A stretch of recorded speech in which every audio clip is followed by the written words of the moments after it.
Por mais de 2 décadas, o barão do mundo narco-colombiano Gilberto Rodríguez Orejuela, conhecido como o jogador de xadrez, foi um dos líderes do extinto Cartel de Cali, um grupo de criminosos dedicados ao transporte de coca para os Estados Unidos e Europa, dos quais ele foi o principal cabeça e o líder máximo da organização colombiana.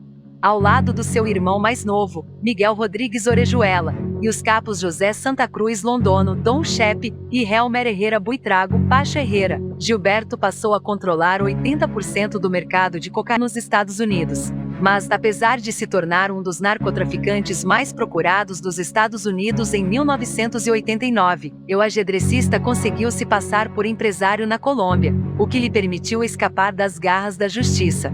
O fim do império criminoso de Gilberto se deu início em 1995, quando ele foi preso em uma de suas luxuosas propriedades na cidade de Cali, capital do departamento do Vale del Cauca, localizado no sudoeste da Colômbia. O jogador de xadrez foi condenado a 30 anos de prisão nos Estados Unidos. De 2006 até sua morte em 31 de maio de 2022, Orejuela cumpriu sua pena na prisão federal de Butner, na Carolina do Norte. Hoje contarei a vocês a história do grande capo Gilberto Rodríguez Orejuela, o Don Corleone de Cali, mais conhecido como o jogador de xadrez. Saudações, guerreiros e guerreiras! Eu sou o Túlio e esse é mais um episódio do canal Reis do Crime. E hoje, família, eu vou trazer um pouco para vocês sobre a história de Gilberto Rodríguez Orejuela. Ele que foi o chefão do Cartel de Cali e contribuiu com seus milhões de dólares para os Pepes acabarem com Dom Pablo. Então, se você gosta desse tipo de conteúdo, já joga seu like e você que não é inscrito, já se inscreve, família, para ficar por dentro de todo o nosso conteúdo. Eu também vou pedir encarecidamente que vocês considerem se tornar membros aqui do canal, porque isso é uma forma de vocês contribuírem com a gente e ajuda a gente demais, possibilitando futuramente a gente estar melhorando a qualidade audiovisual daqui do canal e também estar investindo em um cenário. Então, considerem seriamente se tornarem um de nossos membros ou padrinhos também, que eu vou estar deixando o link aqui embaixo, junto com um das nossas outras redes sociais. Eu quero agradecer também o apoio de todos vocês que deram uma força lá no TikTok, deu tudo certo, eu tô batendo quase 24 mil inscritos e tem dado um up aqui pra gente e ajudado a gente muito aqui do canal. Então, família, eu vou deixar aqui registrado meu forte abraço a todos vocês. E eu quero estar deixando também um salve e um abraço aqui para todos vocês que contribuem com o canal, que estão sempre participando das enquetes, sempre votando, sempre deixando seu like, curtindo nossos vídeos, comentando. A todos vocês, fica aqui registrado meus agradecimentos. E agora, família, eu não vou ficar de enrolação. E é isso aí, bora pro vídeo!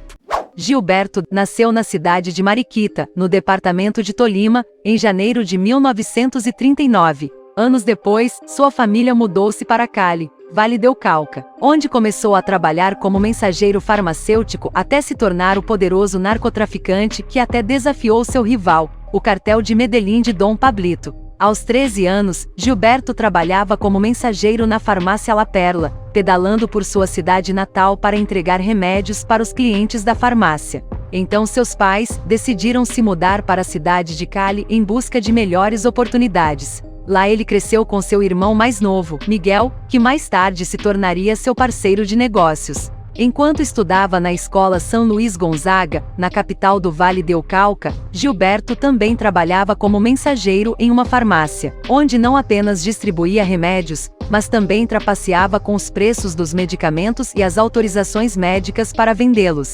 Por volta da década de 1970, Gilberto deu passos importantes na esfera ilegal, ligando-se a um grupo de comerciantes que mais tarde formariam o conhecido Cartel de Cali, com o objetivo de contrabandear tecidos e uísque.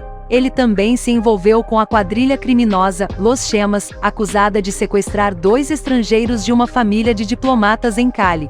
Em 1975, Gilberto Rodríguez Orejuela já exportava grandes quantidades de pó, camuflada em pranchas de madeira que eram enviadas em embarques legais do porto de Buenaventura, na costa do Pacífico da Colômbia, para vários galpões e empresas fictícias nos Estados Unidos. Em 1976, o jogador de xadrez foi vinculado ao narcotráfico, depois que 290 quilos de pasta de coca foram apreendidos do Peru à Colômbia. 2 anos depois, as autoridades descobriram uma rede de distribuição de coca no Queens, em Nova York, supostamente controlada pelo cartel de Cali. Durante a década de 1970, o chefão colombiano não só se posicionou no mundo do narcotráfico, como também ampliou seu empório jurídico. Juntamente com Miguel, Gilberto entrou no mundo do capital legal, como rico investidor em diferentes firmas, bancos e empresas, como Laboratórios Cresfor, Drogas La Rebaja, Grupo Radial Colombiano e a Corporação Financeira de Boyacá, bem como os bancos Chrysler e Interaméricas do Panamá.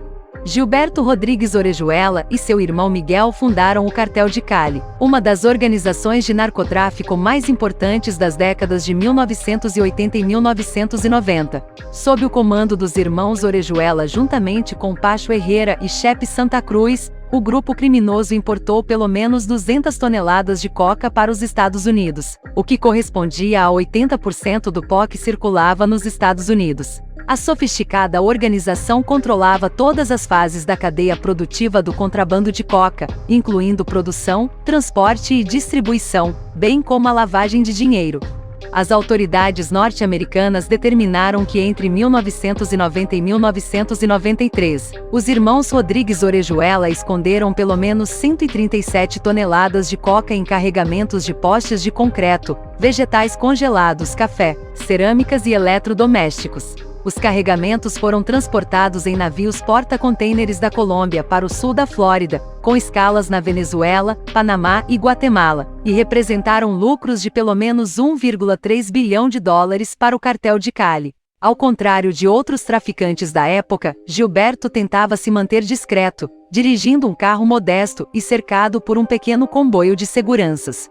Sua prisão na Espanha, em 1984, revelou que ele também se movia em território europeu, onde, segundo a Blue Radio, se fazia passar por um empresário chamado Gilberto González Linares. O jogador de xadrez também fez viagens de lazer pela América Latina. Em entrevista ao jornalista Júlio Sanches Cristo, Gilberto revelou que viajava com frequência para ver seu time de futebol, o América de Cali. Por exemplo, em 1984, antes de ser preso na Espanha, ele voou para a cidade do Rio de Janeiro para assistir ao jogo entre Flamengo e América de Cali. Sob o comando dos irmãos Rodrigues Orejuela, Herrera e Santa Cruz, o Cartel de Cali fez alianças com figuras políticas do país e do exterior e com organizações criminosas. No entanto, em 1988, as ações e a riqueza de Gilberto também lhe renderam alguns inimigos, resultando em uma guerra implacável com o Cartel de Medellín, liderado por Pablo El Patrón.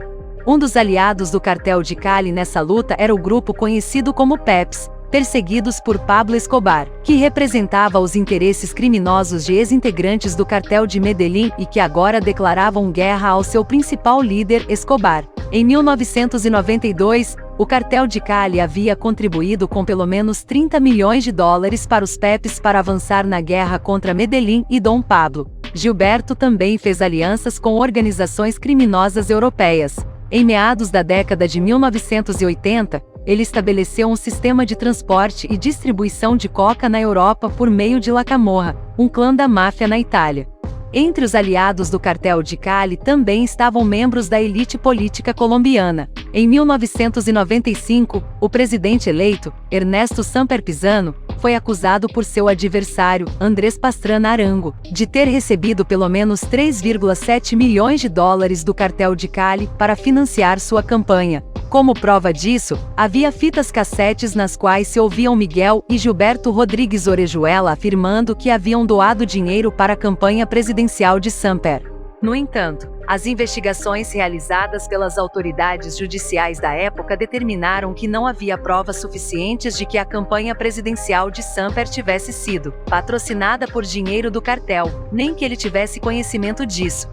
Um dos inimigos de longa data de Gilberto Rodrigues Orejuela era Dom Pablo. Embora a organização de Cali tenha cooperado com o Cartel de Medellín para estabilizar o mercado de coca e dividir os territórios nos Estados Unidos para a distribuição de pó no início dos anos 1980, no final da década os dois cartéis já travavam uma violenta luta territorial na Colômbia. Em entrevista ao jornalista Sanches Cristo, Gilberto disse que Pablo declarou guerra em dezembro de 1987, depois que o líder do cartel de Cali se recusou a aterrorizar o país para evitar a extradição.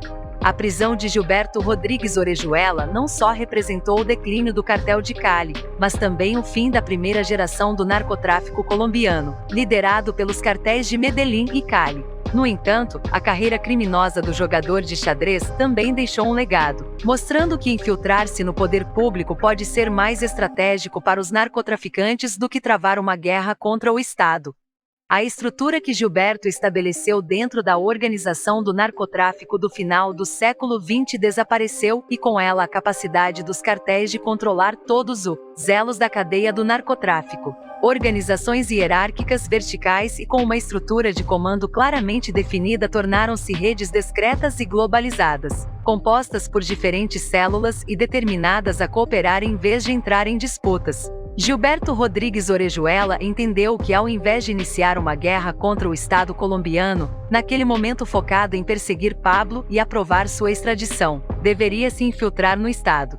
É por isso que o líder do cartel de Cali procurou impedir que as autoridades agissem contra ele, por meio da aceitação da classe dominante e do acesso aos ramos do poder. Devemos ter um presidente do nosso lado, disse Gilberto, referindo-se à sua estratégia de continuar com as operações de narcotráfico. Como os traficantes que entraram no país no início do século XXI, os irmãos Rodrigues Orejuela não tentaram entrar na política, mas procuraram comprar seu apoio. Um exemplo disso foi o escândalo que estourou em torno do ex-presidente Ernesto Samper, que teria recebido dinheiro do cartel de Cali para financiar sua campanha.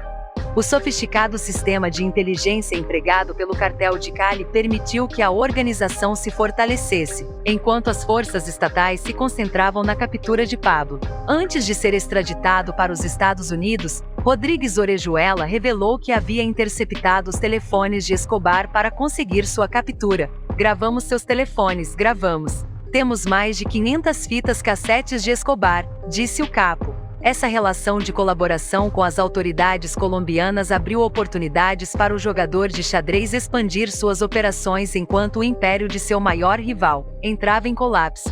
Ao contrário dos narcotraficantes da época, Gilberto tentava passar despercebido com seus investimentos. O líder do cartel de Cali penetrou em vários setores da economia legal por meio de empresas de fachada e bancos internacionais. Em vez de adquirir bens ostensivos, suas decisões financeiras lhe permitiram desfrutar de uma reputação de empresário, e não de narcotraficante, o que favoreceu a facilidade de locomoção em território colombiano.